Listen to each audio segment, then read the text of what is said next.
In the finale of Dune Prophecy's first season, both the Harkonnen sisters and their adversaries share a persistent feeling that something crucial remains out of sight.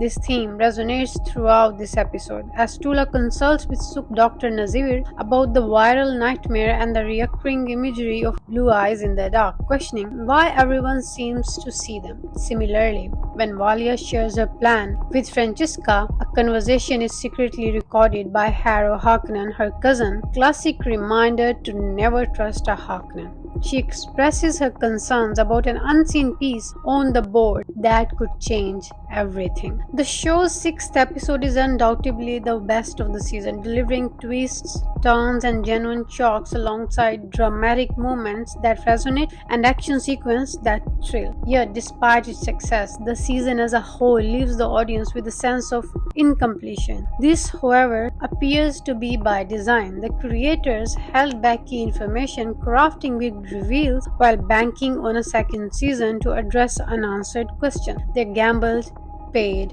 off. The announcement of a season 2 renewal came just before the finale aired. Reflecting on my mixed feelings about the season, I'm reminded of other beginnings that felt incomplete yet ultimately proved satisfying. The 2021 Dune film, for instance, ended at an unconventional point, leaving some viewers unsatisfied. But for those familiar with the series, it worked as part of a larger narrative. Similarly, Dune Prophecy seems to be playing a long game, prioritizing world building and plot advancement over immediate gratification. The season opens with a revisit to the breakdown of negotiations between two factions of the Sisterhood, entrusted by Raquela. Dorothea, leading the Zealots, staunchly upheld Sisterhood's core principle while embracing anti-technology sentiments. This put her at odds with Raquela, who tied her legacy to the breeding program, a project reliant on thinking machines and algorithms. As a counterbalance, Raquela selected Valia, whose strong will and alignment with her technological vision made her a compelling ally. Both women had endured the poison ordeal to become reverend mothers, but their ideological rift ultimately led to tragedy. Dorothea's conviction won her a devoted following, while Valia's mastery of the voice granted her a different kind of power. After Raquela's death, Valia used this power to compel Dorothea to end her own life, justifying the act as necessary to preserve the sisterhood. This pivotal moment is revisited in the finale, casting Valia's leadership in a darker light. Her decisions, while intended to protect the sisterhood, often seem self-serving, driven by ambition rather than altruism. Meanwhile, Tula's story takes center stage as she grapples with the knowledge that her son, Desmond, may be both victim and vector of the mysterious virus. Her resolve to save him deepens. The Suk Doctor's analysis suggests the virus operates on a nanoscale, manipulating its host fears. Tula's journey to confront Desmond and uncover the truth is both heart-wrenching and compelling, adding layers to her character. The finale's climatic confrontation between Valia and Desmond is a standout moment. Using the voice, Valia demonstrates the full power of the sisterhood. Though her victory is short-lived, Desmond's machine virus ability to trigger a vision revealing that he is merely a pawn in a larger, more sinister game. This revelation shifts the focus from Desmond as an individual threat to the greater forces at play. This episode also examines a flashback of Valia's goal to orchestrate unions between influential families, aiming to foster resistance to corruption and tyranny. Discussions about the havoc of Natalia's match reflected this ambition, as the pairing is to expect to yield an offspring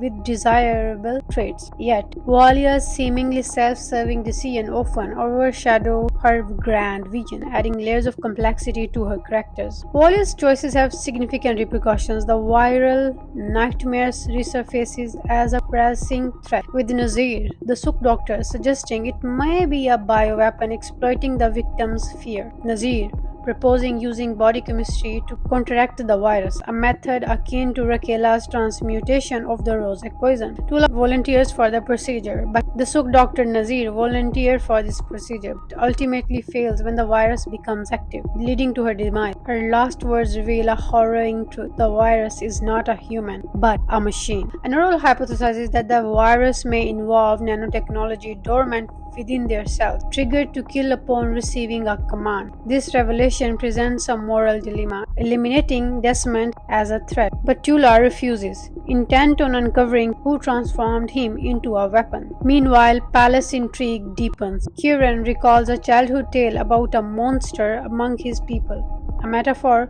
for the destruction forces at play, and saying he can never trust a Harkonnen. Literally driven by power and betrayal, arrests her daughter while her daughter was trying to free Kieran, escalating tensions and animosity between mother and daughter. Francesca's relationship with Haviko reveals her inner conflict. Despite being a key player in the Sisterhood's plan, her personal ties and loyalty complicate her decision. Her calculated moves, including an attempt to infiltrate the palace, showcase her strategic brilliance. On Velak 9, Dorothea's unexpected return through Lila's body intensifies the narrative. Her resurrection as a leader among frightened sisters exposes the grim foundation of the Sisterhood. Flashback reveals that Valia's consolidation of power came at a high cost, including forcing dismantling sisters to end their lives, a haunting reminder of the sacrifice made to uphold the Sisterhood's vision. As Dorothea reclaims power, she pledges to restore Sisterhood to its righteous path, a move that fractures the already fragile unity among the sisters. She destroys Honorol's console in an underground bunker, symbolizing her break from technology and Valia's vision. This act sets the stage for an intense conflict in the next season as the Sisterhood faces internal and external threats. The narrative also focuses on the devastating consequences of Valia's choices. Her past actions, rooted in ambition, return to haunt her, further dividing the sisters. Meanwhile, her inner circle, including Tula, Francesca, and Kasia, struggles to reconcile their loyalty to her with the brutal methods she employed to secure power. Haviko's unraveling is one of the most compelling subplots of the episode. His attempt to assert control crumbles as Natalia seizes an opportunity to consolidate power.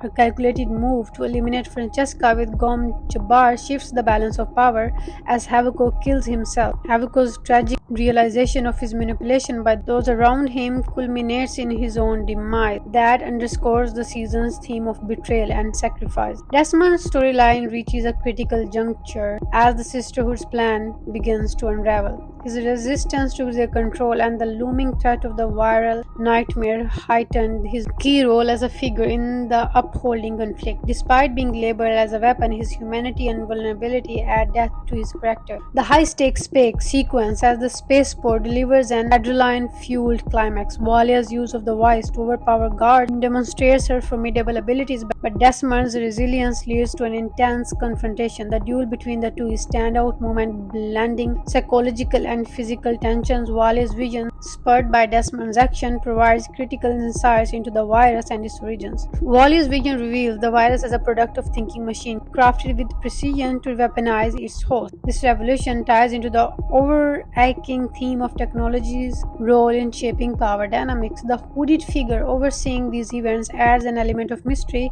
setting up a significant plotline for the next season. As Tula attempts to save Desmond, her maternal instincts clash with Valia's pragmatic approach. This conflict adds emotional weight to the narrative, exposing the complexities of their relationship. Tula's plea for trust and her determination to protect her son create a powerful moment that underscore her resilience and humanity. After freeing Princess Yans and Karen Atreides, the season concludes with the arrival of the Highliner near Arrakis. Valia, Princess Yans, and Karen Atreides embark on a new chapter, determined to confront their enemies.